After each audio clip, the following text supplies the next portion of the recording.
I don't know how you could argue Denver's not going to fall off a cliff. And here's 4 reasons. It's not like I made this stuff up.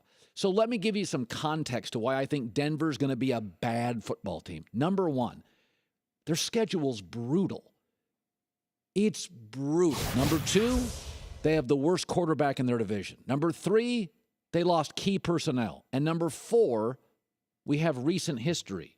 So let me start with number 1, brutal schedule.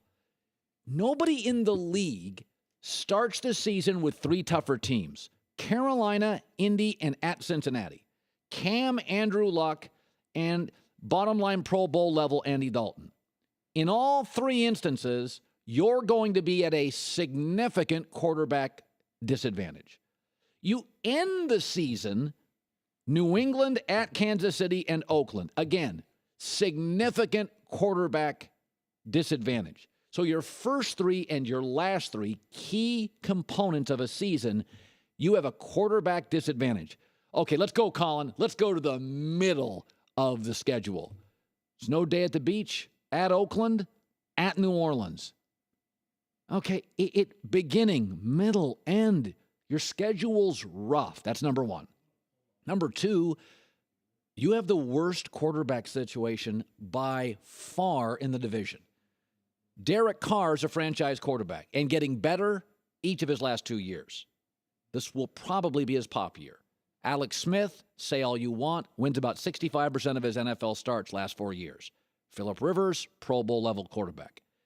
Right now, you're down to Mark Sanchez and Trevor Siemian and Paxton Lynch. Albeit talented, not even close to starting. If Ryan Fitzpatrick doesn't sign, or he does sign with the Jets, and I'm guessing it'll get done in the next month because Geno and Bryce Petty, you can't start a season trying to beat Tom Brady with that.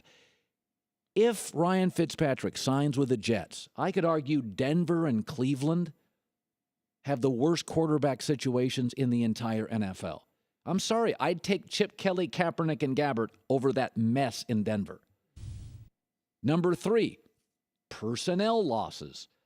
You lost Malik Jackson, Danny Trevathan, Evan Mathis, and Ryan Clady on the offensive line, and backup Tyler Columbus on the offensive line. I can make an argument that your front 7's been dinged, and your O-line's been dinged, and you lost, if nothing else, incredible veteran IQ and leadership with Peyton Manning. Number 4, let's look at history. 15 Super Bowl champs. 15 have missed the playoffs the following year. Okay, that's 30%. And those teams often brought back a good quarterback. They brought back a Big Ben or a Joe Flacco or an Eli Manning. Okay, you're bringing back Mark Sanchez, Trevor Siemian, and Paxton Lynch. So 30% of Super Bowl teams do not make the playoffs. For the record, John Elway retired after a Super Bowl in Denver. Next year, they were 6-10. You find teams that were historically good on defense. Baltimore, Tampa Bay in the last 15 years. The following year after a Super Bowl, Tampa Bay went 7-9, and Baltimore for the next 2 years went from Super Bowl to 10-6 to 7-9.